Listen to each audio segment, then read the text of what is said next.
I want you to imagine something for a second. Picture the person you love most in this world. The person you built your life around. The person you chose above everyone else. The person you stood in front of your family and God and said, "I promise you my whole heart. Forever." Now imagine finding their face on a dating app. Not an old photo. Not some mistake from years ago. A new profile. Fresh photos. A bio written in their own words. And a little green dot next to their name. The one that means active now. That was my Tuesday night. And nothing, absolutely nothing, in my entire life prepared me for that moment. My name is Ashley. And for 7 years, I believed I had a good marriage. Not a perfect marriage. I'm not naive. Ryan and I had our arguments. We had our dry spells, our stressful seasons, our moments where we felt more like roommates than lovers. But that's normal, right? That's just what long-term love looks like after the honeymoon phase fades. You settle into each other. You build something real. Something solid. At least, that's what I thought. Ryan and I met in our late 20s at a mutual friend's birthday party in Nashville. He was tall, charming, and laughed too loud at his own jokes, which, honestly, I found adorable back then. We dated for 2 years before he proposed on a rooftop downtown, fairy lights everywhere, my favorite song playing from a tiny Bluetooth speaker he'd hidden behind a flower pot. It was imperfect and completely him. I said yes before he even finished the sentence. We got married on a warm September afternoon in Georgia. I cried. He cried. My mother cried so hard she had to be fanned by my aunt with a paper plate. It was the best day of my life. I was so sure of that. The first few years were genuinely wonderful. We bought a house in the suburbs. We got a dog, a ridiculous golden retriever we named Biscuit, who ate 2 TV remotes and one of Ryan's dress shoes. We talked about kids. We talked about growing old. We had inside jokes and Sunday rituals and a whole private language that only the two of us understood. And then, quietly, without me even noticing at first, things started to shift. It happened gradually, the way all slow disasters do. Ryan started working late. I didn't think much of it. He'd just been promoted at his firm, and with that came more responsibility, more pressure. I was proud of him, actually. I'd make dinner and keep it warm on the stove, and when he came home tired and distracted, I told myself this is what love looks like in the real world. This is sacrifice. This is building something together. He started going to the gym in the evenings. Again, fine. Healthy, even. I encouraged it. But then the gym became a new obsession. New clothes. New cologne. A suddenly very particular interest in how he looked in the mirror before leaving the house. Little things. The kind of things that, individually, mean nothing. But stacked together, one on top of the other, start to form a shape you don't want to name. He became protective of his phone. That was the one I couldn't explain away. Ryan and I had always been the kind of couple who left phones face up on the table. No passwords between us, no secrets, or so I thought. But sometime around month 4 of this new version of him, I noticed the phone was always face down. Always on silent. Always taken to the bathroom. Always, if I happened to walk into the room, quickly turned off and slipped into a pocket. I noticed. Of course, I noticed. But I told myself I was being paranoid, insecure, that I was looking for problems because things felt distant and I didn't know how to talk to him about it. I told myself I trusted him. I told myself 7 years of marriage means something. I told myself that suspicion without proof is just anxiety wearing a disguise. I told myself a lot of things that year. The night I found the profile, I wasn't even looking. I want to be clear about that because when I've told parts of this story to people, there's always someone who asks, "Why were YOU on a dating app?" And I need you to understand, I wasn't. I had downloaded an app months earlier for a completely different reason. My best friend Kayla had been using it and was going through some drama of her own, and she'd asked me to look at something on her behalf. I'd forgotten the app was even still on my phone. That Tuesday night, Ryan was working late again. I was lying on the couch, half watching a show I couldn't focus on, Biscuit asleep at my feet. I was scrolling through my phone, not really looking at anything, just existing. the way you do when you feel lonely inside your own home. I opened the app to delete it. That was the plan. Just clean up my phone, delete some old apps, go to bed. And there he was, my husband. His main photo was one I didn't recognize, a picture of him laughing at what looked like a rooftop bar. He was wearing the navy blue button-down I'd bought him for his birthday last spring. He looked relaxed, happy, alive in a way he hadn't looked around me in months. His username was something generic I won't bother repeating. But his bio said he was 34, single, and looking for something real. Single. Single. I read it 3 times. 4 times. I zoomed in on the photo to make absolutely sure. And then I saw it, the small detail that shattered every remaining wall of doubt I had been so carefully maintaining. In the background of that photo, just barely visible on the kitchen counter behind him, was the personalized coffee mug I'd given him on our 5th anniversary. The one with both our initials that I'd ordered from a little shop in Savannah on our anniversary trip. He had taken that photo in our kitchen. And somewhere across town, while I lay on our couch feeding myself excuses, my husband was online. The little green dot blinked at me like it was daring me to act. And that was the moment I realized I didn't actually know the man I had married at all. I didn't move for a long time. I just lay there on that couch, phone in my hand, staring at the screen. Biscuit lifted his head at some point and looked at me, the way dogs do when they sense something is wrong, and then rested his chin back on my leg with a soft whimper. Even he could feel it, that heavy, suffocating stillness that fills a room when your entire world quietly cracks down the middle. I kept waiting for a rational explanation to appear in my brain. Maybe it's an old profile. Maybe someone hacked him. Maybe this is some kind of sick joke. But the photos were recent. I could tell by the haircut. He'd only gotten that cut about 2 months ago. The navy blue shirt I recognized from a dinner we'd had together in March. And that mug. That mug. There was absolutely no universe in which that photo was old. He had stood in our kitchen, the kitchen where I made his coffee every single morning, and taken a photo for his dating profile. My hands started shaking before I even realized it. I scrolled through the profile slowly, the way you approach something dangerous, carefully, like it might bite. There were 4 photos total. One in the kitchen. One at what looked like a baseball game. I noticed he was with a group of people I didn't recognize, all of them laughing, everyone looking loose and free and happy. The 3rd photo was a gym selfie, because of course it was. And the fourth one hit me like a slap across the face. It was a photo of Ryan on the beach, shirtless, smiling directly at the camera like someone had just said something that delighted him. I recognized that beach immediately. It was Hilton Head. We had gone there together, for a long weekend back in June. I remembered that trip. I remembered being so relieved because things between us had felt so tense, and I thought maybe the beach, the sun, the time away would bring us back to each other.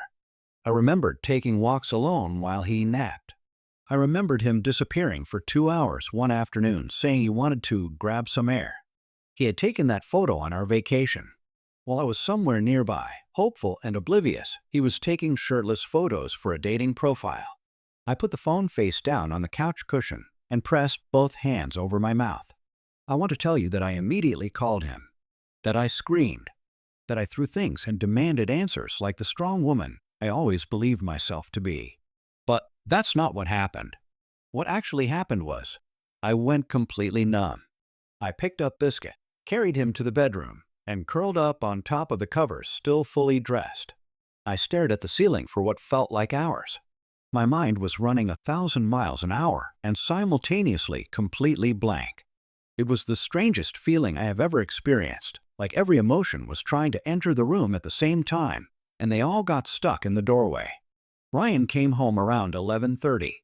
I heard the front door open, heard him set his keys on the little table in the entryway, the same table we'd picked out together at a flea market in our first year of marriage. I heard him open the fridge, crack open a can of something, flip through the TV channels for a few minutes. Normal sounds. Husband sounds. The sounds of a man completely at ease in his own home. He came to bed around midnight, slid in beside me quietly, assuming I was asleep. I was not asleep. I lay there in the dark, completely still, listening to him breathe, feeling the warmth of him next to me, smelling his cologne, that new cologne, and wondering who he had worn it for today, wondering if he had seen her today, wondering how many hers there even were. He fell asleep within minutes. I did not sleep at all. The next morning, I made a decision. I was not going to confront him. Not yet. I know how that sounds. Believe me, every part of me wanted to shake him awake at 3 a.m. and throw that phone in his face and watch him try to explain himself. But something cold and calculated had settled into my chest overnight, something I didn't even know I was capable of feeling. I wanted more than just a confrontation. A confrontation would give him the chance to lie, to minimize, to turn it around on me somehow. I knew Ryan. I knew exactly how that conversation would go. He would stay calm. He would have an explanation. He would make me feel like the crazy one. No, I needed proof. Real, undeniable, irrefutable proof. The kind he couldn't talk his way around. The kind that would leave him with absolutely nothing to say. So I got up, made his coffee like I did every single morning, handed it to him with a smile when he walked into the kitchen, and said, "Good morning, babe. How'd you sleep?" And he looked me right in the eyes and said, "Really good, actually." "You?" I almost laughed. I almost completely lost it right there over the kitchen counter. Instead, I said, like a baby, and turned back to the stove. That was the morning I became someone I didn't entirely recognize. Someone sharper. Someone quieter. Someone who could smile at the man betraying her and feel nothing but strategy. I created a fake profile that same afternoon. I used a photo of a woman from a stock image site, blonde, pretty, the kind of effortless attractive that I imagined Ryan would swipe right on without thinking twice. I gave her a name, Brittany, and then I searched for my husband. He matched with Brittany within 4 hours. There's something deeply disturbing about watching your husband flirt with a woman who doesn't exist. And yet, there I was, sitting at our kitchen table in our home, surrounded by 7 years of shared memories, reading every word he typed to Brittany with my own 2 eyes. He was good at it. That was the part that hurt the most. He wasn't awkward or hesitant. He didn't type like a man who was out of practice. He was smooth, charming, funny in exactly the right way. He used the same little phrases he used to use on me, back when we were first dating, back when I thought I was the luckiest woman alive. The same playful teasing.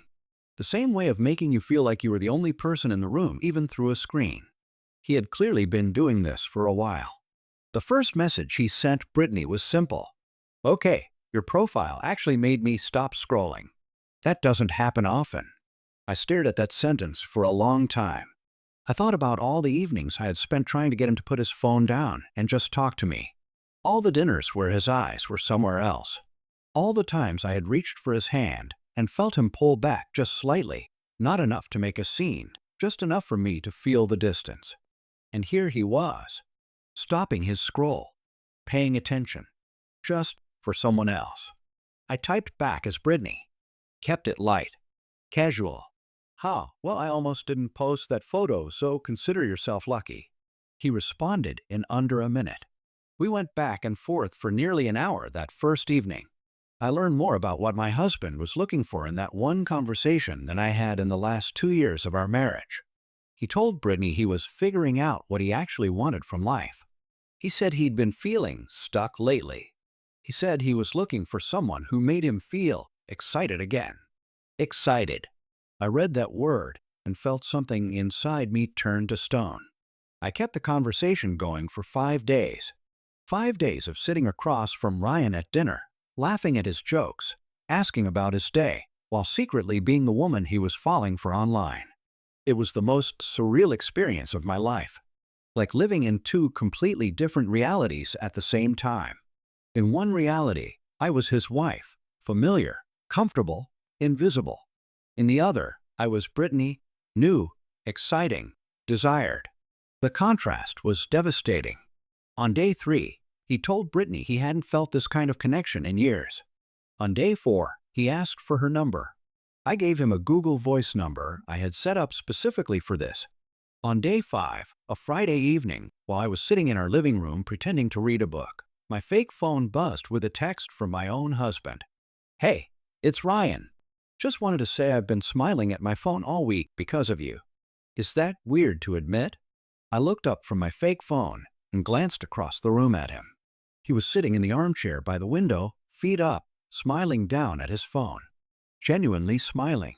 Warm and open and present in a way he hadn't been with me in longer than I could honestly remember. I looked back down and typed, "It's not weird. I've been doing the same thing." He laughed softly to himself. A real laugh. Unguarded. And I had to look away before he saw my eyes fill with tears. But as painful as all of that was, it was what came next that truly broke me. On Saturday morning, Ryan told me he was going to play golf with his buddy Derek.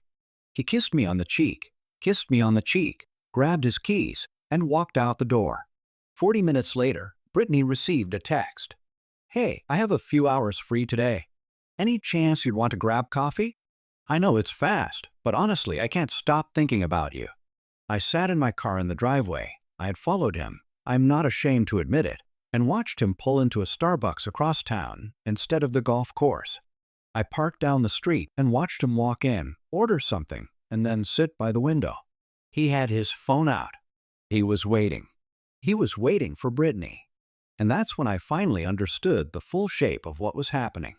This wasn't just an emotional escape. This wasn't just boredom or loneliness expressing itself in a stupid, reckless way. This was intentional, planned. He had looked at our life together, our house, our dog, our history, our vows, and he had decided it wasn't enough. And instead of talking to me, instead of trying, instead of being honest, he had built a whole secret world on the side. I sat in that car and I cried. Hard, ugly, silent crying. The kind where you press your hand over your mouth so no sound escapes. The kind that leaves you exhausted and hollow and changed. I cried for about 10 minutes. And then I stopped. I wiped my face. I fixed my mascara in the rearview mirror. I took one long, slow breath. And then I texted Brittany's number from my own real phone, Ryan's contact, the man I had married, and typed 4 words. "Come outside. Right now."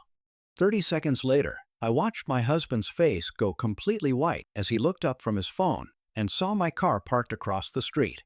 I have replayed that moment 1,000 times in my head. The way his eyes found my car through the Starbucks window. The exact second his brain connected the dots. Brittany's text, my car, my face, and everything he had been hiding came crashing down on him all at once. I watched it happen in real time, like a slow-motion video I couldn't stop playing. He didn't move for a full 10 seconds. Neither did I. We just stared at each other through glass and distance and 7 years of everything we had built together. And in that moment, I felt something I hadn't expected to feel. Not satisfaction. Not victory. Just an overwhelming, bone-deep sadness. He came outside. Of course he did. He had no choice. He walked through that door slowly, coffee still in hand like he didn't know what else to do with it, and crossed the parking lot toward my car. I didn't get out. I just lowered my window and looked at him. He looked terrible. Pale. Small in a way I had never seen Ryan look before. All that confidence, all that charm, completely gone. Stripped away. He was just a man standing in a parking lot holding a coffee cup caught. He opened his mouth, closed it, opened it again. "Ashley, don't," I said. My voice came out steadier than I felt. "Don't say my name like that. Don't do the thing where you look at me like I'm the one who did something wrong." He closed his mouth. "How long?" I asked. He looked down at the ground. "Ryan." My voice cracked on his name, just slightly. "How long?" He was quiet for a moment that stretched out painfully between us. Then, barely above a whisper, about 8 months. 8 months. 8 months of lies layered over our mornings and our dinners and our Sunday routines and our bed. 8 months of him looking me in the eye every single day. 8 months of me wondering what was wrong with me, why I felt so distant from him, why I couldn't seem to reach him, why I kept trying harder and getting less in return. 8 months. I nodded slowly. like I was filing it away somewhere. Was it just the app? Or was there someone specific? He hesitated, and that hesitation told me everything. Her name is Jen, he said quietly. It's someone from work. Of course it was. Are you in love with her? Another pause. The worst pause of my life. I don't know, he said. I laughed. Not because anything was funny, but because sometimes the pain is so big that your body doesn't know what else to do with it. I laughed and shook my head and stared through my windshield at nothing. Get in the car, Ryan, I finally said. We're going home. The drive home was completely silent. I focused on the road. He sat in the passenger seat staring at his hands. Biscuit met us at the door the way he always did, tail going, completely unaware that the family he belonged to was quietly falling apart in the entryway. We sat down at the kitchen table, the same table where I'd had coffee with him every morning for years, the same table where we'd done taxes together and planned vacations and had long conversations about the future. I asked him to tell me everything, and he did. It poured out of him like he'd been waiting for the dam to break. Jen from his office. Started as texting, then lunch, then more. The dating app was separate. He said it had started as curiosity, an ego thing after he'd felt so disconnected from our marriage.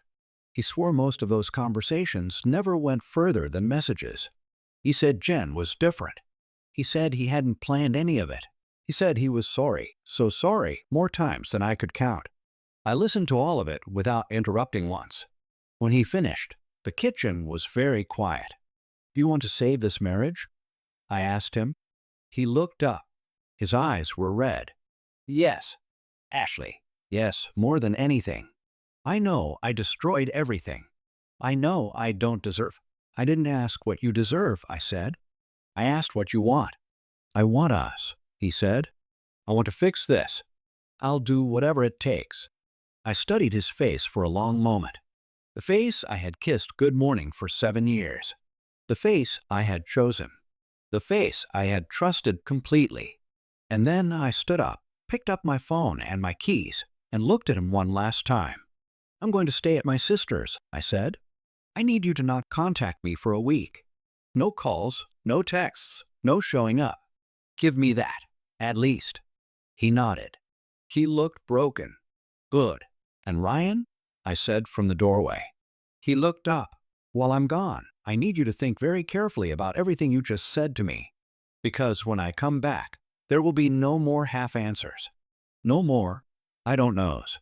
I will ask you every question I have, and you will answer every single one. And whatever you tell me, that will decide everything. I walked out. I drove to my sister Dana's house with nothing but my purse, my phone, and Biscuit in the back seat. She opened the door, took one look at my face, and pulled me straight into a hug without asking a single question. I stood in her doorway and finally, let myself fall apart completely. But even as I cried, something was quietly forming in the back of my mind. A question that had been growing all week, getting louder with every lie I uncovered. Did I actually want to fix this, or had I already made my decision? And by the time that week was over, I had my answer, and it was nothing like what Ryan was expecting. I stayed at Dana's for 7 days. 7 days of long conversations at her kitchen table, cups of tea going cold between my hands, Biscuit curled up at my feet like a warm, loyal anchor. 7 days of Dana listening, really listening, without once telling me what to do.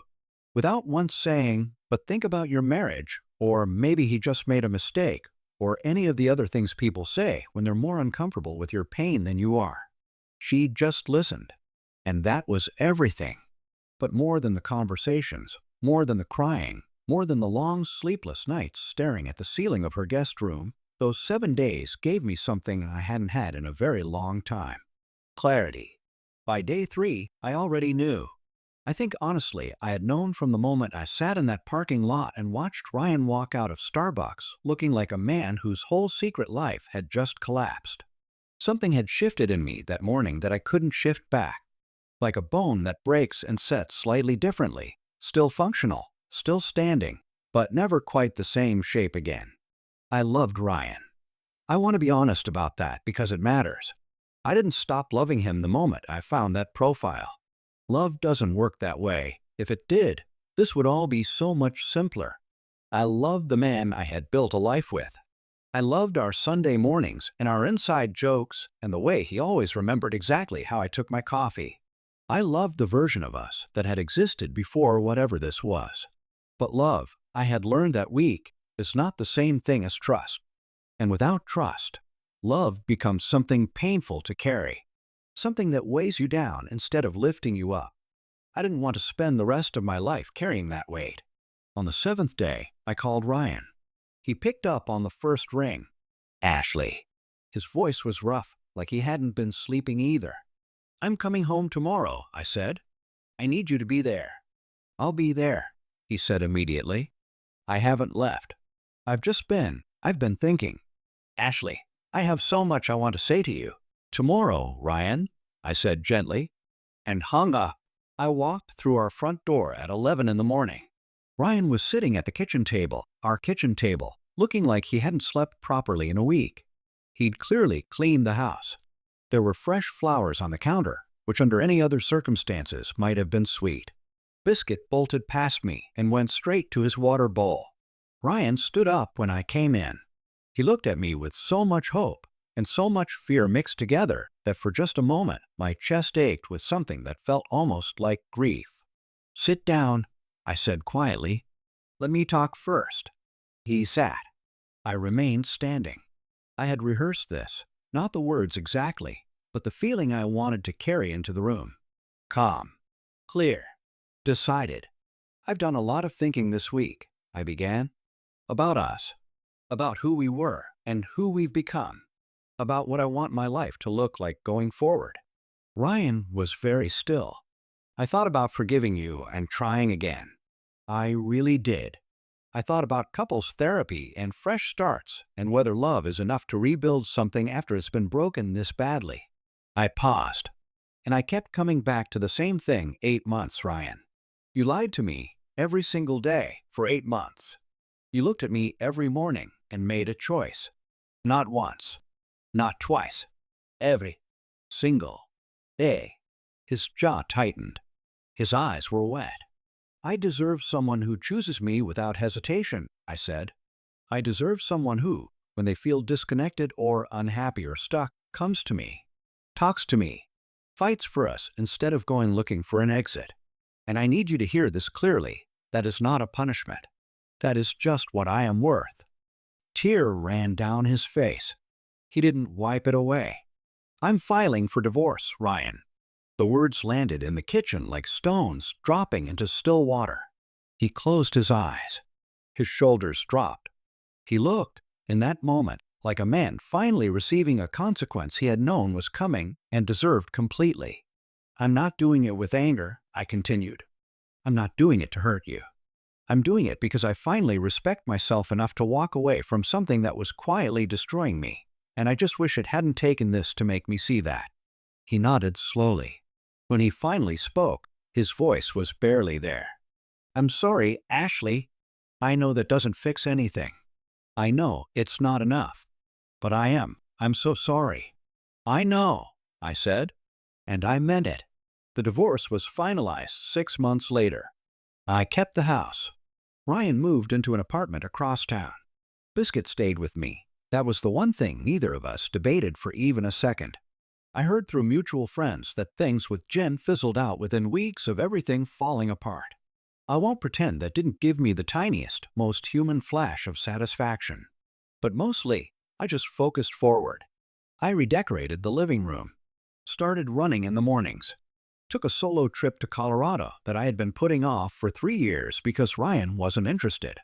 I stood on top of a mountain in crisp October air and breathed in and felt, for the first time in longer than I could remember, completely, quietly free.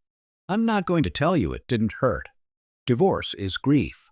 There's no way around that. You're not just losing a person, you're losing the future you thought you had. The plans, the assumptions, the version of yourself that existed inside that relationship. But here is what I know now, on the other side of all of it. I am not the woman who lay on that couch making excuses anymore. I am not the woman who saw the signs and talked herself out of her own instincts. I am not the woman who kept her mouth shut and her smile fixed and her pain carefully folded away where no one could see it. That woman survived something that would have broken a lot of people. And she came out the other side knowing exactly what she is worth. And no little green dot on a screen will ever tell her otherwise again.